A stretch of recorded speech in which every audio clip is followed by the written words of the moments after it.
척척 박사님, 제가 질문이 있습니다. 뭔데요, 또? 미국이 마이너스 금리를 도입할 수 있다라는 얘기가 있더라고요. 마이너스 금리가 말이 되는 건가요, 진짜? 어떻게 금리가 마이너스가 되지? 마이너스 금리라고 하면은 돈을 빌려주고 보관료를 내야 된다는 그런 뜻이거든요. 그럼 은행에 돈을 뺏기는 거 아니에요? 근데 지금 전 세계적으로 마이너스 금리로 거래되는 채권의 규모가 무려 한 15조 달러 정도 되거든요. 이경원 정도. 약 그 정도 되는 것 같아요. 와. 어마어마한 규모의 채권이 지금 마이너스 금리로 대부분 이제 국채 금리가 마이너스로 거래되고 있다 이 얘기예요, 지금 사실. 지금 마이너스인데 왜 사는 거예요? 왜? 첫 번째는 경기를 부양하려면 중앙은행이 이제 기준금리를 낮춰주는데 기준금리도 낮춰주는 것도 부족해서 이제 시장에 막 유동성을 푼단 말이에요. 그런 과정에서 중앙은행이 막 마이너스 금리에도 불구하고 국채를 막 사주고 있어요, 지금. 정책적인 그런 이유들이 있고, 두 번째는 금융기관들 입장에서는 국채를 약간 의무적으로 소유해야 되는 그런 게 있어요. 왜요? 예를 들면 유동성 비율 같은 거 계산할 때 이제 국채라는 게 무위험으로 잡히기 때문에 무조건 국채를 사야 되는 게 있고, 뭐 외환 거래를 한다던가 아니면 뭐 파생 거래를 한다던가 하면 거래 상대방이 담보를 요청하거든요. 근데 그 담보는 대부분 국채밖에 받아주질 않아요.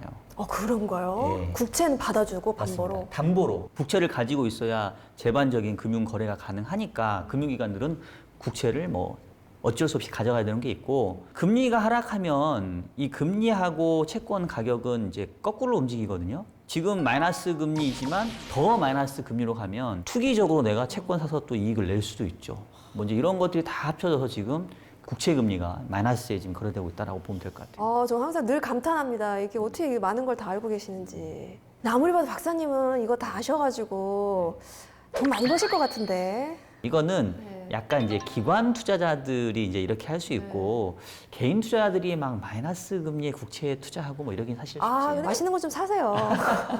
이런 분들 때문에 일반 사람들은 돈을 못 버나 봐요.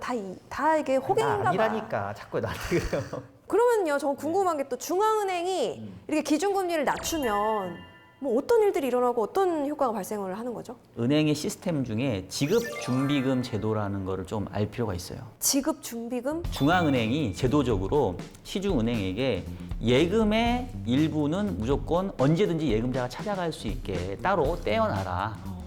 예금의 어느 정도 비율을 예치해야 되는지 그거를 이제 우리가 지급준비율, 줄여서 지준율 이렇게 얘기를 하거든요. 통화정책적인 측면에서 지준율을 높이느냐 낮추느냐에 따라서 통화량도 조절할 수가 있고요. 그렇겠네요.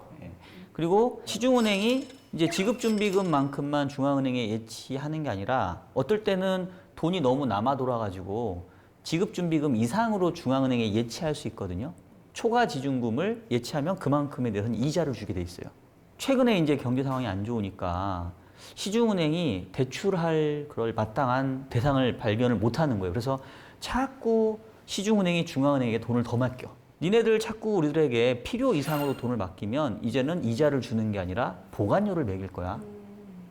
즉 그래서 중앙은행하고 시중은행하고 거래할 때 여기에다가 지금 마이너스 금리를 부과하고 있는 거거든요. 중앙은행이 시중은행들로 하여금 대출을 더 해라. 그렇지. 뭐 이런 식으로 계속 막 이렇게 막 대치치는 거예요. 이렇게 그렇지, 막, 그렇지. 막 이렇게 이제 이리야 이러면서. 양시 많이 늘었네. 채찍이 아니다 이게 좀 아쉽다. 네. 그 얘기예요, 맞아요. 네. 그래서 결국은 금리를 자꾸 낮춘다는 얘기는 그렇게 시중은행으로 하여금 시장의 유동성을 더 많이 공급하기 위한 그런 자극제다 이렇게 생각하면 될 것 같아요. 도입하면 되겠네요. 뭐 이렇게 지금 말씀하신 부분들 좋은 것들도 있는데 안 할 이유가 없대. 다른 나라들도 하는데. 내가 봤을 때 나경 씨가 이제 다음번에는 네. 미국의 대통령에 나갈 것 같네. 대통령 선거에. 그래요? 네. 그런 또 후광이 있나요 저에게? 지금 나경 씨가 하는 얘기가 네. 미국의 대통령 트럼프 대통령이 얘기하는 거 똑같아요 지금. 만나보고 싶네요. 저랑 대화가 통할 것 같아요. 지금 이제 트럼프 대통령이 이 파월 의장에게 그런 식으로 압박을 하고 있어요. 아니 근데 지금 얘기 들어서는 괜찮을 것 같은데? 근데 그게 사실 마이너스 금리 정책을 도입한다는 게 그렇게 또 쉽지는 않아요. 맨날 쉽지 않은 것이 맨날 뭐가 어렵고 쉽지 않고. 일단 지금 전 세계적으로 마이너스 금리 정책을 도입해서 실제로 실행하고 있는 나라가 유럽 중앙은행, 일본도 있고 스위스, 덴마크, 뭐 스웨덴도 얼마 전까지 마이너스였을 거예요. 그래서 이제 이 정도 나라들이 마이너스 금리를 쓰고 있는데 유럽에서 마이너스 금리를 사용한 지가 금융위기 이후에 한 2012년부터인가 썼으니까 거의 한 7, 8년 넘었거든요. 근데 마이너스 금리를 도입한 이후에 실질적으로 정책 효과가 뚜렷하게 나타났다고 보기가 좀 어려워요. 좀 애매한 부분이 있어. 그러니까 즉 마이너스 금리 정책 효과가 아직 검증되지 않은 부분이 있고 마이너스 금리를 하면 다 좋을 것 같지만 안 좋은 사람들도 있어요. 대표적인 게 이제 금융기관이 안 좋거든요. 어떻게 해요? 대부분 예금은 고정된 이자로 받거든요. 근데 대출을 받을 때는 대부분 고정보다는 변동된 이자를 주는 경우가 많아요. 그래요? 몰랐는데. 만약에 금리가 계속 떨어진다고 생각해봐요. 내가 조달한 금리는 고정금리니까 계속 높은 금리를 줘야 되는데 내가 앞으로 운용해야 될 대출 금리는 변동이니까 이게 낮아질 거 아니에요. 그럼 은행의 수익성이 어떻게 되겠어요? 이 뭐든지 다 은행과 기관들의 위주의 그 정책과 편이네. 아니, 그런 건 아니, 뭐 나 아니지. 같은 사람 대출 받을 때 지금 말씀하신 대로 마이너스 금리면은 반대로 대출 받으러 갈 때 오히려 돈도 받고 좋은 거네. 그렇지. 근데 이런 식으로 이제 금리가 자꾸 떨어지고 마이너스로 가게 되면 은행들 입장에서는 금융기관 입장에서는 수익성이 낮아지기 때문에 일반인들에게 대출을 해줄 때 대출 금리에다가 좀 가상 금리를 붙이려고 하는 유인이 생겨요. 그러니까 의외로 마이너스 금리로 중앙은행은 전체적인 금리의 기준을 낮춰서 시중 금리도 다 낮게 유지해라고 권고하고 있지만 실질적으로 역할을 하는 금융기관 입장에서는 이제 수익성이 악화되기 때문에 그 부담을 대출자에게 떠넘길. 그래서 오히려 대출 금리가 그렇게 크게 안 내려가는 그런 어떤 문제점이 발생하더라라는 거죠. 이건 이제 개인적인 생각인데 트럼프가 저 같은 국민을 더 생각해서 그런 말을 한 게 아닐까요? 이 기관 대변자. 아니 뭐 미국 시민권자예요. 왜 저는- 갑자기 트럼프를 옹호하고? 왜냐하면 지금 들어보니까 마이너스 되면 대출을 받으면서 돈도 받고 그걸 좋게 아무리 생각해도 괜찮은 것 같아요. 아니 근데 또 그러면 대출 받을 거 많은데. 그것도 있지만 이제 돈을 빌리려고 하는 사람도 있지만 또 예를 들면 은퇴자라던가 또 자산가들은 돈을 맡기고 채권을 사서 또 예금을 들고 해서 이제 이자로 소득을 가져가는 사람도 있을 텐데 이 사람들은 마이너스로 가게 되면 오히려 이제 자기 소득이 줄 수도 있잖아요.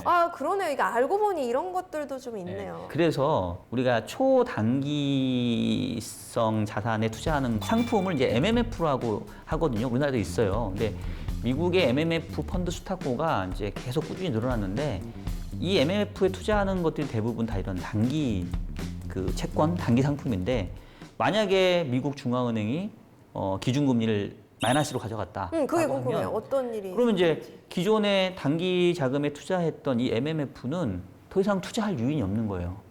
그럼 이제 얘네들이 자금이 쫙 빠져나갈 수 있지. 그럼 실질적으로 그동안 뭐 여러모로 유동성을 공급해줬던 이런 단기 자금 시장에서의 자금이 이탈하게 되면 중앙은행은 시중에 돈을 더 풀려고 마이너스 금리로 가져갔는데 오히려 시장에서는 유동성 경색이 나타날 수도 있는. 그래서 미국 중앙은행도 이 마이너스 금리라는 거를 검토는 할 텐데 정말 최후의 보루, 정말로 경제가 뭐 정말 큰일 나게 생겼다. 이럴 경우에만 아마 검토를 할 거고 실제 실행을 하려고 하면 이제 아까 얘기했던 여러 가지 부작용들, 한계점, 문제점들을 조금 이렇게 보완하려고 하는 그런 시간들이 좀 필요할 거예요. 아마 바로 도입하기는 좀 어려울 것 같아. 그래도 궁금해요. 만약에 미국이 정말 마이너스 금리를 도입한다. 이머징 마켓이나 다른 나라들은 또 어떤 영향이 또 가고 또 어떤 효과가 또 발생을 할까요? 나경희 씨 요즘 질문에 네. 레벨이 많이 높아졌어요. 제가 그래서 그 트럼프 대통령의 트위터를 열심히 팔로우하고 있어요. 이 한마디에 세계 경제가 움직이지 않습니까? 그래서 제가 대화를 한번 해보고 싶어요. 저를 알겠어요. 마파를 해주셨으면 좋겠는데. 만나면 나 좀 내 안부도 전해주고. 네. 궁금해요. 그래서 미국이 마이너스 금리가 되면은 가장 궁금한 사실 우리나라 상황이지. 우리나라도 그럼 마이너스 금리를 하게 될 것인가? 전 세계적으로 봤었을 때 우리 통화 시스템은 달러를 중심 통화로 놓고 달러와 각국의 그 통화를 교환하는 이제 그런 환율 시스템을 쓰고 있잖아요. 만약에 미국 중앙은행이 기준금리를 마이너스로 가져갔다. 그 얘기는 그만큼 달러를 더 풀어낸다는 얘기거든. 그럼 달러와의 공급이 많아져요. 그러면 그 얘기는 이제 전 세계적으로 유동성도 풍부해진다는 얘기고, 그리고 달러화가 약세로 가고 달러화 이외의 국가들, 특히나 이제 신흥국 통화들이 강세로 가게 되면 글로벌 투자 자금들이 또 이런 비달러화 자산, 또 신흥국 이런 쪽으로 투자를 늘리려고 하는 유인이 생겨요. 그러면 이제 신흥국들에게는 상당히 좀 긍정적이고 우리나라도 만약에 원화 가치가 향후에 올라간다고 하면 외국인 투자자들이 우리나라에 와서 투자를 할 유인이 생기겠죠. 미국이 금리를 막 마이너스로 낮춰? 라고 한다면 신흥국들도 그렇고 우리나라도 그렇고 미국하고 상대적으로 금리 차가 너무 많이 벌어지면 좀 부담스러우니까 미국이 금리를 낮춘 만큼 우리도 쫓아서 낮출 수 있는 그런 여지가 생기겠죠. 금리 인하가 대폭 이루어진다면 우리나라에는 어떤 일이 생길까요? 지금 우리나라 기준금리 0.75인데 한 번 정도 더 해서 한 0.5까지는 금리를 낮출 여력은 있는 것 같아요. 근데 사실 이제 금리를 낮춘다는 게 결국은 경제가 그만큼 안 좋다는 얘기니까 뭐 마냥 좋은 건 아닌데 뭐 주식 시장이나 부동산이나 우리나라 그 시장 전반에 어떤 영향이 올까요? 일단은 돈이 많이 풀리니까 돈 가치가 떨어지겠지. 물건 가격 오르는 인플레이션보다는 주로 이제 자산 가격이 오르는 자산 가격 인플레이션이 올 가능성이 크고요. 바이러스에도 불구하고 지금 주가는 많이 올라와 있잖아요. 그리고 부동산 시장도 최근에 규제 때문에 조금 이렇게 뭔가 상승세가 좀 탄력이 둔화됐는데 만약에 추가로 금리가 더 인하된다고 한다면 부동산 시장도 다시 조금 뭔가 상승세를 자극할 수 있는 그런 매개체는 될 수 있을 것 같아요. 근데 그거는 금리 인하를 하는 환경에 따라 달라지니까 그때쯤 가서 다시 한번 얘기해 보시죠. 우리나라가 이제 70년대 금리가 34%였다. 근데 지금 막 2%다, 2%대. 그러니까 이제 저축을 해도 재테크라고 말할 수 없는 이제 그렇잖아요. 사실 경제 이론들은 서민들 와닿지 않고 나한테 돈이 얼마큼 되느냐.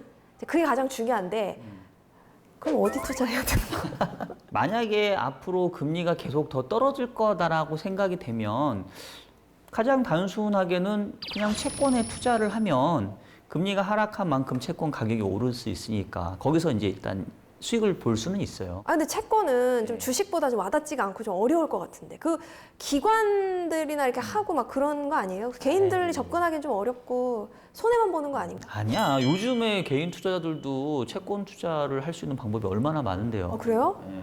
그거를 빨리 말씀해 주셔야지. 그게 가장 중요한데요. 그러면 오늘 우리 너무 많이 했어. 그거 다음 시간에 하자 그냥. 이렇게 또 다음 회를 시청하게 만드는 이 깨알 홍보. 저희 영상이 도움이 되셨다면 구독, 좋아요, 알림까지 해주세요.